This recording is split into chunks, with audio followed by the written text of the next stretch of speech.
I'm Dylan Hughes, and this is the Royal Purple Durlike Diesel Drift Wagon project. Follow along, this is gonna be sick.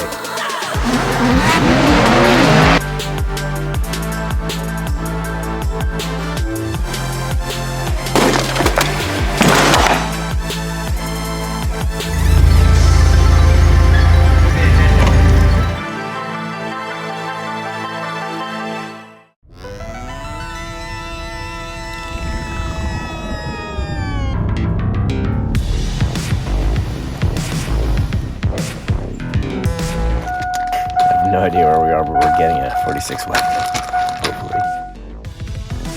It's actually not a bad color. Kind of like it. It's like a dark bluish, faded, kind of cool colors. Besides that, it doesn't look like a bad rig. Take all that interior stuff and throw it in the garbage, just like always. It's ever gonna put that winch to use, huh? Should we buy this thing? I feel like we should. You gonna be able to winch this thing? I sure hope so. I don't want to push it, I know that. I got my fingers crossed that winch is gonna work perfect.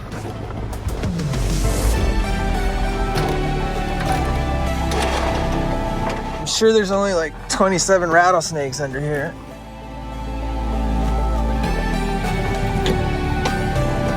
Super start. We got the extreme model. Christmas vacation, activate.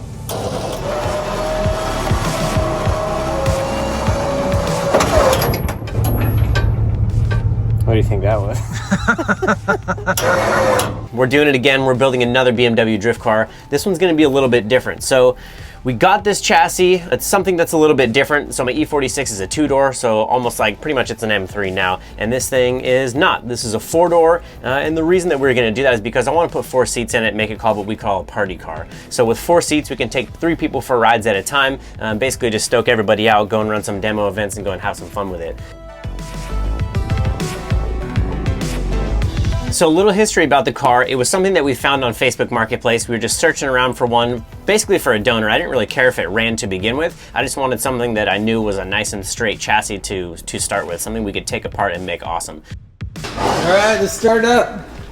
Oh, it's neat. It's amazing. What? I'm so surprised. That's the sound of a beautiful engine right Dude, there. that thing turns right over, no problem. This does not have a super start battery in it, does it? It does not. Weird that you take that off. Then what? All right, I'm gonna put like 10 gallons in.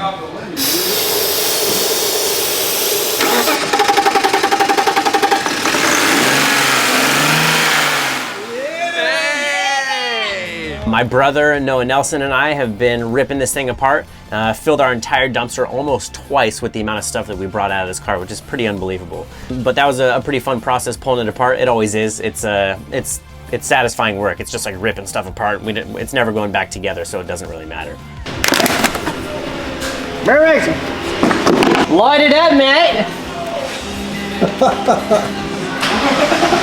Get out!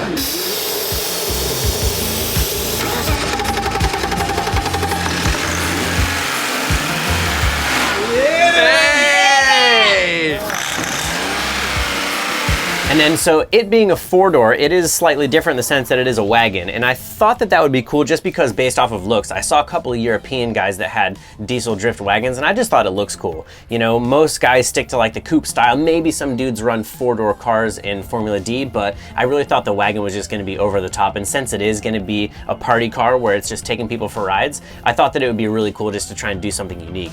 Oh, my back hurts.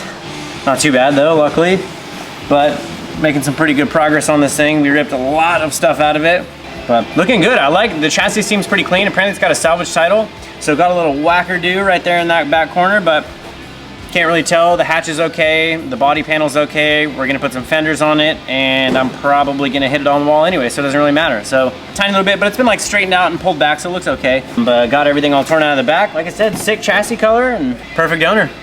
Dude, cutting edge technology here in this thing. We got a 6 CD changer. That's what we're rocking in 2000.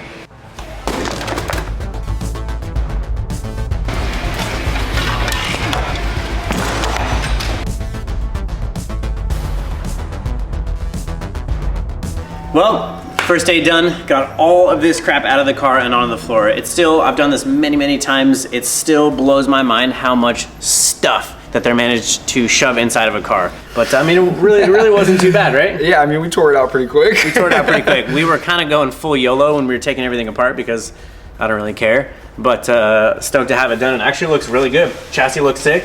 We got to mess around with the dash tomorrow, and then we're going to pull the engine and trans tomorrow as well. So still got plenty of work to do, but nice head start.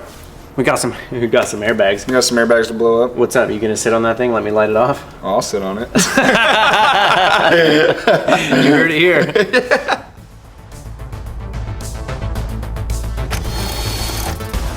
So this is the professional way to do this. When you see something that has wires in it, you cut it.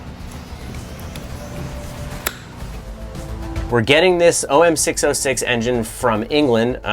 We're gonna get it from a guy over there who's like a total wizard with these things. I've been following him for a while now. So he's gonna build us one of these engines, and the thing should be pretty gnarly. It's gonna be sick. So it was kind of a crazy coincidence that Royal Purple wanted to do something surrounding their Duralec diesel oil, and I wanted to put a diesel engine in a drift car. So it's kind of like two great things that go together. Hey, you got your chocolate and my peanut butter. Peanut butter on my chocolate. Two great tastes that taste great together. And with Duralec, we can show how awesome this oil is for your diesel car, truck, or big rig by proving how it can handle a 600 horsepower drift motor.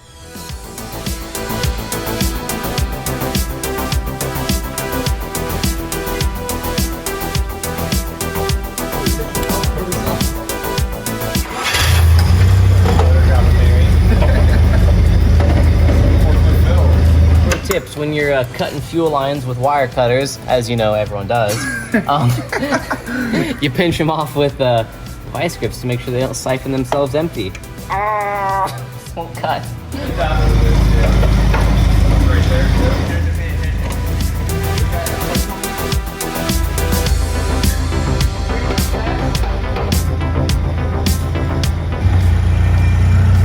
ready? Going to your new home.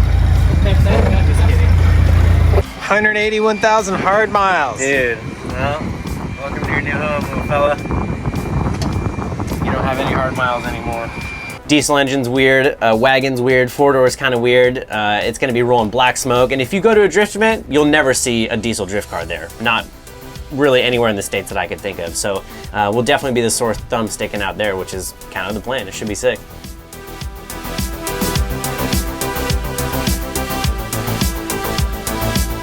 This is essentially a diesel version of a 2JZ. It's a 3-liter, inline 6-cylinder, double overhead cam, iron block, aluminum head. This thing is gonna have massive compression. It's gonna be about 25-to-1 compression, where my 2JZ is about 10, because essentially a diesel engine just runs purely off of detonation, which is totally mind-blowing to me.